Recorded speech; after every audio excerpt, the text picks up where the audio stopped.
Dissolving Reedy Creek. Is there a reason why Governor DeSantis and the Florida legislature is really pushing this through really fast? Is there a reason for this? I think there might be. We're going to talk about it up next.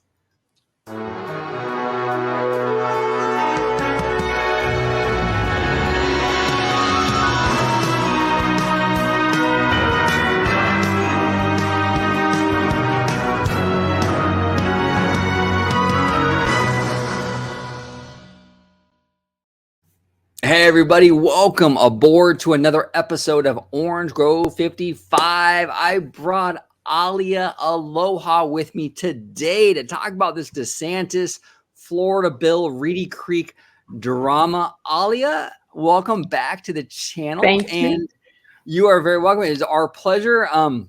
If you could let everybody at home know where they can find you on, well, you're kind of taking a break, a hiatus from social media, but I mean, do you want to give any information out, or are you? Oh, sure. Okay. Might as well. You can add me as a follower. I should be back at the latest by Memorial Day, but on Twitter, Ali Aloha. And if you really need to reach me, then OG has my email address. Just send a message to OG, and then they can go from there. And if you're really trustworthy, he can release my email address to you. And I will definitely run that by you. And anytime I give it out, I'll definitely run it by you. But let's dive right in. So the topic of today is really this whole Reedy Creek thing, right? And there's been this push by DeSantis and the Florida legislature to really ram this thing through. They're not wasting any time. Not only are they not wasting any time, they called a special session to do this. Okay, they want to get it done right now. Well, I think there might be a reason for that. And it's because, well, let me bring up the article. Let's talk about it. So this is from bizjournals.com. And they're saying here, property owners like Universal Orlando and David Siegel's Westgate resorts may get hit most by Disney's Reedy Creek fallout. Now, this is interesting, Alia, because we were told this was only going to screw over Disney, right? This was DeSantis's move to sort of punish Disney for being woke. Well, according to this, it might punish more than just Disney. What are your? I know you read the article. What are your overall thoughts on this?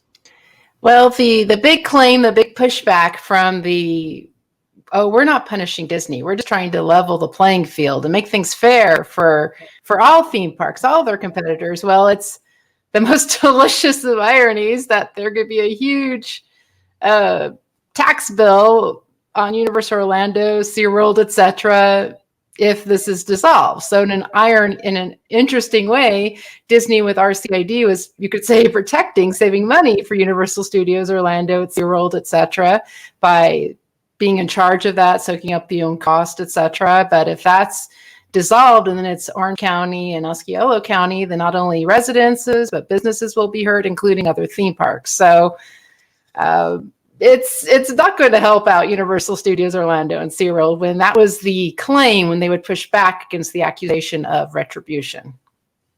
Well, yeah, and here's the thing, and here's a little bit of just in my opinion, kind of my experience with following politics for so many years. Whenever Republicans or Democrats or both, whenever they try to push something through really fast, got to get it through, like DeSantis did with this Reedy Creek thing, right? There's usually some shady shit going on. There's usually something that, look, they're trying to get it through before you know the details, before you read the fine print. Is basically it. There's a push to, hey, it's like the used car salesman, right? You're on the lot. Yeah. Buy this jalopy for 40 grand. Don't worry. Hey, it runs. Trust me. Just buy it, take it home. Don't worry about it later. Is essentially what DeSantis is trying to sell here.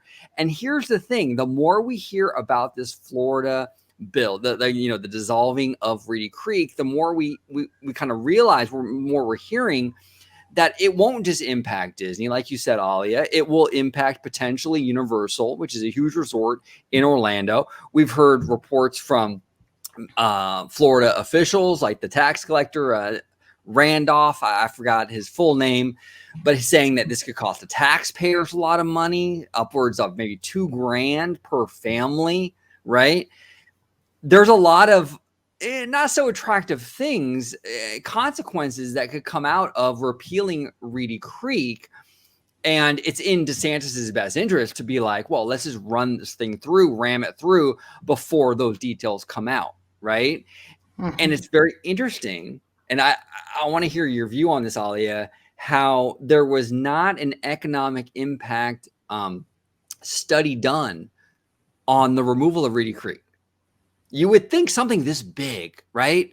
You would want to get that economic impact study, especially, look, if you're DeSantis and you stand by what you're saying, and this is going to help Florida and Florida residents, right? This is good for everybody that we take on woke Disney. If it's good for you and your economy, you would want that economic impact study, wouldn't you? Because if you had that economic impact study, those results, those numbers, you can use those numbers to bolster your claim, your side of the argument. It's interesting that he rammed it through and didn't have any of that done. It says a lot. What do you think about that?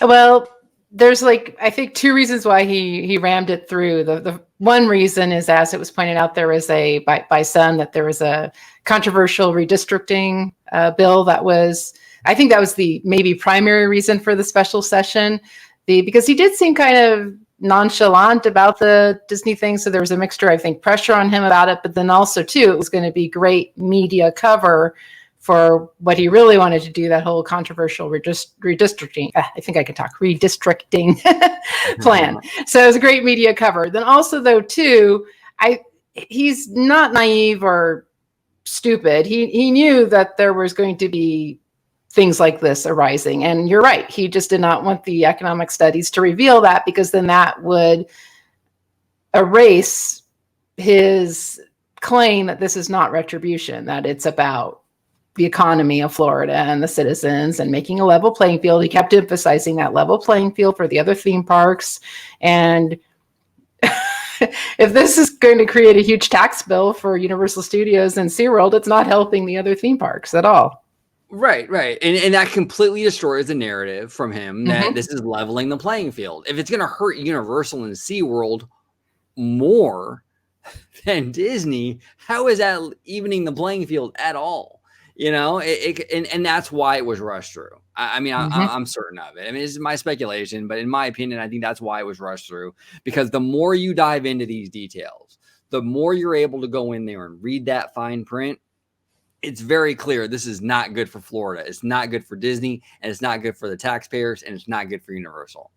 And I think he wanted to prevent that. So ram it through as fast as you can, because then no one can read the fine print. This is actually from, and I'll link everything down below, so everyone can definitely check out this stuff out on their own. But this is from the articles, and it says here, shouldering the burden. It says a bump in property taxes would be painful for all property owners in the county, but it would be an especially tough pill to swallow for some of the largest property tax payers. It says here, according to Orange County's 2021 annual comprehensive financial report, the top property taxpayers in the county are Walt Disney World, Universal Orlando, Hilton, and Marriott, among others. County officials were unable to provide an exact amount of property tax paid by companies like Universal Orlando due to the number of parcels those companies own. In addition, executives with the top companies were not available for comment. It says here, it goes on to continue. However, the Orange County property appraisers site show more than 5.35 million in property taxes were paid last year to the county for just the 108-acre Universal Studios property last year.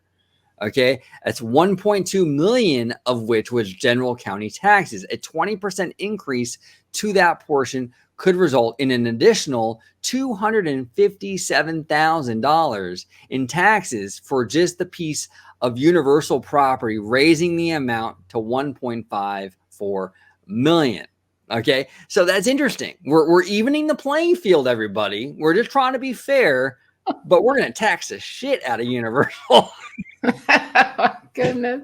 That Universal, the no comment means they're not happy about this. Right. Oh, No they're trying comment to fix exactly it. means they're not happy about it. Exactly. And that was DeSantis's problem, was if he waited and there were economic impact reports and more people were able to dive into this stuff would come out, and then he wouldn't have just Disney to deal with. He'd have to deal with Comcast Universal. He'd have to deal with Westgate Resorts, and he didn't want to do that. So ram it through. Get it through as fast as you can. Don't read the fine print. Sign here. We'll be fine. Worry about it later. That's why there was that big push. Now, Alia, here's another interesting thing I wanted to bring up to you. It says here, another major problem was that the RCID has a higher pay scale and benefits for its workers as compared to the government employee counterparts. So if this would be transferred over to government, these workers would be getting paid less than they would be if it remained Reedy Creek. And then, yeah, something was mentioned too. And there's the doorbell.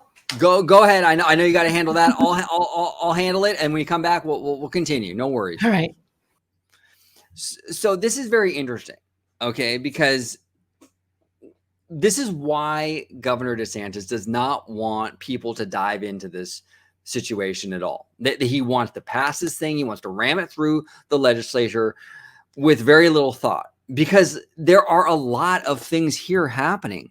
Like it says here, the workers, the blue collar workers, would be getting paid far less if Reedy Creek was dissolved. If the county was starting to pay these workers, they wouldn't get the pay and the benefits that they're getting right now with Reedy Creek. They wouldn't get those benefits. So it's very problematic. Hey, Alia, welcome back. So what do you think about this in terms of the workers? I mean, is this kind of like another thing? DeSantis's dirty little secret. Like, I don't want, he doesn't want this stuff to get out because you're going to piss off the workers. I don't want to take a pay cut just because of DeSantis's war on Disney. I mean, I wouldn't if I was a worker over in Florida. And it includes fire, utility workers, including though with public service, the fire department. I saw on one blog too mention that Orange County was saying that this is extremely stressful. They're already pondering it because they said then there's many decisions that aren't, and none of them really are good ones. Either lower the pay, but then risk not having them wanting to stay, or they have to increase the pay then for their current utility workers and fire department staff to equal the RCID, and they said they can't afford that. So it's just right? And this is the problem with reading the fine print. This is why, and it's absolutely crazy. It's absolutely crazy. There's so much going on with this story. Now, here's an interesting kind of development, to say the least. You brought this to my attention, Alia, and I'm going to go ahead and share my screen because this is really actually very big news, and this can actually change kind of everything. And I'm not underestimating that at all. Let's go ahead and share my screen real quick. Okay. Former Trump lawyer breaks with DeSantis over Disney. He's over the line. Jenna Ellis, a former Trump campaign attorney, has spoken out against Florida Republican Governor Ron DeSantis and lawmakers in the state for their recent action towards the Walt Disney Company. So it says here, Ellis, who's a Newsmax contributor. So this is not a progressive, okay? This is not some liberal. This is Team Trump 100%. This is somebody that would be voting for potentially DeSantis, okay? Ellis, a Newsmax contributor, said in a social media post that DeSantis is over the line here in regards to Disney. It's crazy. It's absolutely crazy. It even says here that imagine if Newsom was doing this to Chick-fil-A. I said the same thing yesterday in our video. Imagine if Newsom did this to Goya, a conservative company, right? policy and law must be fair and reasonable, not vengeful. And that's from Jenna Ellis, former Trump attorney. What are your thoughts on this? You shared this, and I thought it was absolutely incredible. What are your thoughts on this, Alia? This is massive because, as you mentioned, she is pretty much an ally of Trump. You could even say DeSantis. She's not establishment Republican, and she's just horrified about the number one that this is, she said, retribution. There's proof of that in their fundraising emails of the Republicans within the legislature, statements they've made, and also DeSantis's fundraising emails. So it's retribution. But then also, though, she's just horrified in general by just the glee and the celebration everybody's having without looking at how this affects the Constitution. She said, and then she points out the reverse. If this was the reverse, everybody would be horrified. Everybody, then she says, they like to point out the district Disney special privilege. She said, that's moot. They have the special privilege. They've had it since the 60s. It wasn't an issue until now. Now it's an issue because of the retribution. And she's just horrified with it. She's so horrified, she's offered to represent Disney for free. Wow. Yeah, wow. I didn't know that. So she's going to, I think, yes. Disney pro bono? I think it's in that, let's see. Okay, well, maybe not free, maybe not pro bono. I read that part incorrectly, but she's offered to defend them. That's so. So she's pretty much all in on this. She apologies, everybody. I didn't mean that one part. No, that's okay. That's okay. But she offered to defend it, to represent Disney. So that's a huge deal. This is a former Trump lawyer. You know, I think if anything would give DeSantis pause and from signing, because up until I read this, I thought, oh, him signing this will be a sure thing. But maybe this could give him pause. You never know, because there was a lengthy response. Her coming out against this really bothers them. So, and it should, and it absolutely should. Look, this is the thing, and I said this in a few videos where there's going to be a portion of the conservative movement that this will rub the wrong way. And the reason being is that the conservatives typically, generally, are very much get government out of the way. That's kind of like their mindset. And for DeSantis to go in there and kind of push for big government, what this is, you're inserting more government into the situation in Orlando, and to literally go in there and punish Disney because of a political opinion or statement. It's a big step. That's a big government move, and it's gonna rub a lot of conservatives the wrong way. And Jenna Ellis is one of them, and she is definitely, like we saw, she's a Trump ally, and she's bothered by it. So it's gonna be an issue for him, absolutely. And you think this is gonna be a game changer? You think this might be something that might make DeSantis and company kind of sit up and kind of notice? I think it's definitely making them sit up and take notice. As far as if it pivots everything, that I don't know. I just said if anything could pivot it, it's this. But yes, if this goes forward, and then and if Disney takes her up on her offer to represent them, then very huge and very interesting, especially when with everything else, she's a DeSantis ally, and she even admitted the statement from Disney was, she totally disagrees with it. She said it upset her, it horrified her, etc. But she said at the same time, I will stand by Disney's constitutional right to say what they said, and government retribution is a constitutional no-no. So, well, and here's the thing too about the statement, because a lot of people, I think, including DeSantis, the issue they have with the statement is that Disney said in that statement that they're going to work to repeal. They'll go to court and all that stuff, yeah, and fund and right. They're going to work to get rid of it. And here's the thing: it's like Disney only has so much power in regards to politics.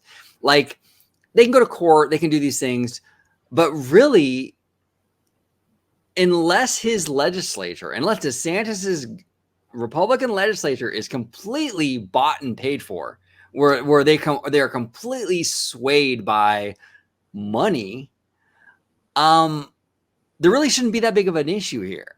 right? So is it DeSantis sort of admitting like, hey, my Florida Republican Party is totally bought and paid for, and Disney's got a lot of money, and that's why it worries me, because Disney's not a branch of the government. And that was her point too, Jenna's point too, that, you won. So who cares what they say? Move on. Right. Right. They're not a branch. It's not like he's dealing with the Democrats. He's dealing with Disney. They can't make laws. They can't do anything unless his legislature is totally in the pocket. Look, then if they're that easily swayed, then that's a problem, right? But then that kind of points to the idea that they're not really in this for the principle. They're in it for the money.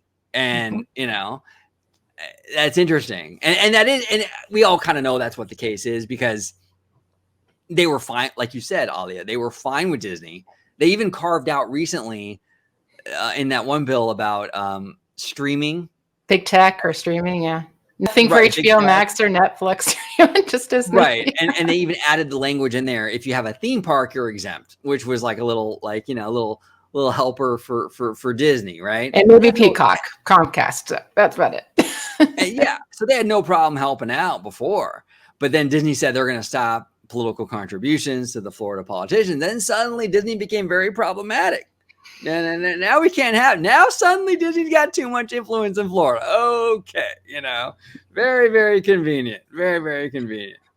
So it's all pretty funny stuff. But now here's one thing I want to bring up, Alia, which is actually kind of interesting, is the kind of like the overall ramifications of DeSantis's move here. And I mentioned this before. It's optically it's optically a bad look for DeSantis and Florida, in the sense of, look, right now, and I've been very critical of Governor Gavin Newsom. I think he's dropped the ball in terms of attracting businesses to California. Check out my channel. I got half a dozen videos on Governor Gavin Newsom. Okay. So this isn't like a partisan argument I'm making at all. I have, or that you adore and love Newsom, Yeah. You're not a big Newsom fan. I'm not a Newsom fan. I'm not. I criticize him just as much for being anti-business.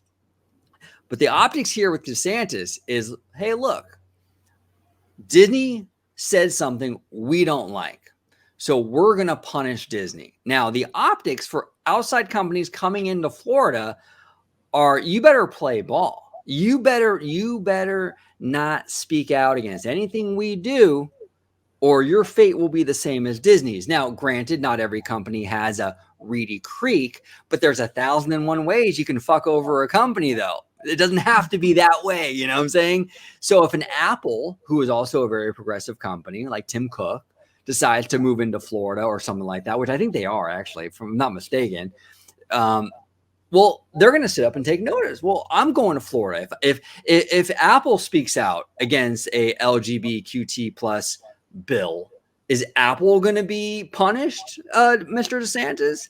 That's a good point. And here is what I'm going to. It was kind of in the article that mentioned it. It says here, Florida has been spending big bucks to promote the state as a haven for business investment, touting DeSantis's insistence on keeping things open as much as possible throughout the pandy. But it's impossible to square that messaging with how HB3C telegraphed to the world how very precarious a Florida business owner's rights are if the wrong thing is said about the Republican controlling state government. What are your thoughts on that, Alia? Does this kind of send a message to businesses coming into Florida? Hey, you better play ball with DeSantis. Otherwise, we'll do it to Disney, the biggest employer. We'll screw you too, just as easy. I think so. I would be shocked if other companies are, okay, this is just Disney. This won't affect us. I think it would give them pause of, do I have to be careful what I say or how much money I give to do I need to give them the right money? But then Disney's proof though too, the money didn't matter because they at that time were contributing a lot of money. They tried behind the scenes to stop the bill. It didn't stop the bill. And then we know the rest of the story, but I think that's a very chilling effect. And what's interesting is that, now Newsom is Newsom and then also the governor of Colorado are using Disney specifically, but now they're saying we're wonderful to businesses. I mean, the governor of Colorado, or we will be. The governor of Colorado is really amusing me. I mean, he knows that Walt Disney World can't move to Colorado, but he's all amnesty to Disney, and they can say what they want, and also if they want to build a theme park here or whatever they want, it's great. So it's kind of cracking me up. Yeah, I saw that. The governor, I think his name is Governor Paulus, Polis. I don't really know how to pronounce it. Unfortunately, I don't know. Apologies to Colorado watchers. But I saw that, and I think that's actually a smart move by the Colorado governor. I think it's equally as a smart move with Governor Gavin Newsom. I think Newsom should definitely, especially Newsom, because Disney's already kind of planted here in California. It's a really good move, I think, from Newsom to sort of use this drama with Florida versus Disney as a way to kind of leverage more jobs coming back to California. I want to ask you, Alia, because it's been very controversial, this whole move for Imagineering to move over to Lake Nona, Florida. Now, with all the drama going on in Florida, I mean, not only just drama, it's like openly hostile. Like the Republican the Florida Republican sort of platform right now is we're gonna destroy Disney. Like they said something and we're going after them, right? It's openly very, very hostile. What are your thoughts on Newsom sort of trying to bring these Imagineering jobs back to California, kind of making that play? Do you think it would be effective? Can they even do it? What are your thoughts on that? I'd like to hear from you on that. I completely support it. And, but there's the pragmatics. We don't know or maybe the circumstance of if the land has been purchased, is there construction, et cetera, et cetera. So it depends on how much it's moved along. Maybe they can just then hire local Imagineers, et cetera. But I don't think I don't think Disney should force anyone to move. If they don't want to move, don't make them, especially if there is personal LGBTQ concerns for themselves or for a family member, or if they're just even forecasting, thinking long term. What if I someday have a child who is LGBTQ in so many years? That would affect them too if they open up about that. And I want them to be in a supportive environment, not just within the home, but within the community. So yeah, I don't think Disney should force anyone to move. Okay. Yeah, no, I think, yeah, I do think there are some things. I think that from what I understand, the construction has started on the complex. That makes things difficult. Yeah. Yeah. And there are some Imagineers who have already relocated. So I think that it's sort of probably at this junction, it's probably too late to completely stop the move. But I do think that there are things Disney can do. I think that they can minimize the move. Like maybe, hey, look, you know what? We were going to move, 2,000 jobs to Lake Nona. Maybe now we'll only move 1,000. We'll keep more jobs than we initially planned here in Glendale. Maybe do that, maybe they can go really ballsy and they can reimburse all the people that already moved to bring them back here. If they want to move back. Yeah. Right. If you want to move back, Disney will reimburse you. And yeah, we'll build the building. And you know what? We'll rent out the building as office space to anyone who wants for a few years. They'll make a little money on that. And they'll keep everybody here in Glendale. I mean, that's a possibility too. You're right. Even if there's construction going forward, et cetera, and people have moved already, they could completely, and that would be phenomenal. But if they completely reverse it, like you said, sell the building or rent it out just to anyone who wants a suite or a building, et cetera, and then just completely cancel it, move people back.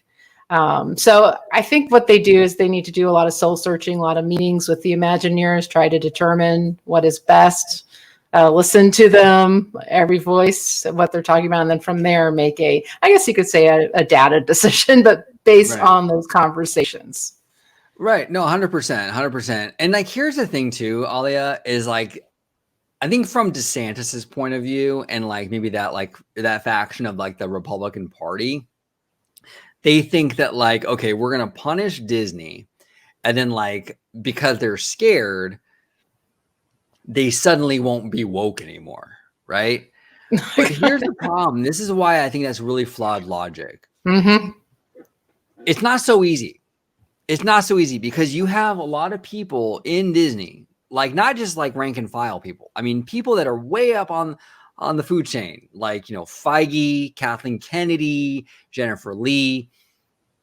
We don't even know. Maybe even Arnold, because she is a lesbian. She is proud and open about that. So, I mean, there can be conservative people in the LGBTQ community, but we don't know her viewpoints. We don't. She might have even been the one to pressure Chapek. You need to what did you just do? What did you just say? You need to come out against this. So we don't know. So you don't know. And that's the thing. Disney can't just turn it off like a light switch because you have all this talent, top tier talent that you cannot afford to lose. Chapek cannot afford to lose any of these executives right now. After all the ScarJo drama last summer, you cannot have a mutiny within Disney where people like Feige especially, or Kathleen Kennedy or Jennifer Lee pick up and leave.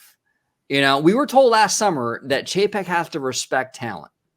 To be fair, though, it's grass isn't greener with the on the other side, though, with the competition, because we know there's issues with Universal, etc. Right. So there is that, but at the same time, you're right. You don't want to push things to upset the great top level creative talent, and I'm sure also higher pay scale helps too. But it's a balance he has to have, definitely.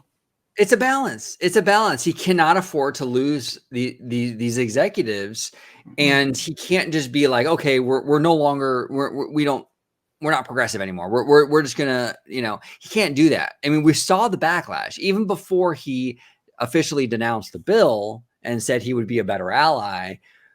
There was backlash before when he was silent. So it's not like if he reverses course, it suddenly would be fine. He would have issues with people within his own company and top level people, and that would be an issue. So yeah, and like you said, it's funny. The grass isn't really necessarily greener because Comcast, I'm telling you, they are no friend of the progressive movement. They have been so silent, cowardly. I mean, like really, like why don't they say something, right? Like, and then tried to have fun with it with that tweet, but then apparently they deleted it. I didn't even get to see the tweet. Can you explain to me what that tweet was? Because they deleted it. It was I think a large picture of Florida, and then they had the Universal globe. They were kind of playing fun or mocking what someone was saying about Disney, how Disney was too big to move. So they were saying we're too big to move, and a lot of people were like, you really don't have a lot of leeway to joke about this, considering you kept quiet. Although not perfect with their statement and action, Disney did speak out, and now Disney's facing punishment, and the punishment was the cause of a little bit of that having fun, that meme. But you can't step on this and have fun with it too, considering you've been, you know. Right. And here's the thing. Here's the thing with Universal, and this is a little off topic, but I think it's an interesting conversation to have. A lot of people talk about Universal potentially surpassing Disney. And I even got a question about this in my community tab recently, and I'm going to answer it right now. Universal, as long as they do what they currently are doing, will never surpass Disney. Universal acts like a number two constantly. And what I mean by that is like when you're a company and you're constantly throwing shots at number one, you cement and solidify your spot as number two. Universal acknowledges every single day they're on Twitter and they throw shade and they shit talk Disney. They're acknowledging Disney is the top dog. They are acknowledging that every single day. And that marketing strategy rarely ever works. Yeah, they'll do fine. Universal's not going to go under, but they'll always be number two. They will always be Sega. They will always be Burger King. They will never be the number one because they don't act like number one. They act like number two, and they perpetuate that number two vibe every single day with tweets like you just mentioned. Every single day. When I saw that, I was just, And the fact that they deleted it means they received a lot of heat about, oh, you really don't have a lot, say something, then you can have fun. Because Disney, although not perfect with the action and statement, at least they said something. So, right. And here's the thing too, Alia, is I'm not too convinced. A lot of people talk about Chapek and the response. And I think everyone can acknowledge Chapek's response was botched big time. Mm-hmm. But if Comcast Universal was confronted with the same kind of public pressure and heat and internal pressure and heat, would Brian Roberts of Universal handle it much better? I don't think he could have. I don't think there's any way out of that situation other than what Chapek really did. If Brian Roberts wants to keep quiet on the bill, and all of a sudden you had executives from Illumination and DreamWorks and Universal Pictures and all of Universal's top tier executives coming out against the bill. What are you doing, Brian Roberts? Can't you say something? How would he have responded? Probably the same way Chapek would have responded, in backpedaling and making a statement. There's no other way. Look, Universal only handled it better because no one confronts them. That's it. That's it. There's no heat in their direction. So it's easy for them to handle it because they don't have any pressure. Once the pressure is applied, though, how would Universal have handled it? And I don't think they would have handled it much better than Chapek. I don't know. I could be wrong. That's just my thing, though. That is interesting that there is a thought that if it wasn't for the annual meeting, Chapek would have continued to stay silent. But there is doubt about that. You're right, because the pressure was intense internally. Yeah. Intense. So it's just how he worded that first statement was what was botched. That's probably the regret, the takeaway of what he, Disney, and other companies have to learn how to handle that first statement from internal pressure from activist employees. So, 100%. Alia, it was a pleasure having you on today, talking DeSantis, the Florida bill, all kinds of stuff, Universal. It was a pleasure having you on. If you could let everybody, just kind of remind everybody at home where they can find you on social media.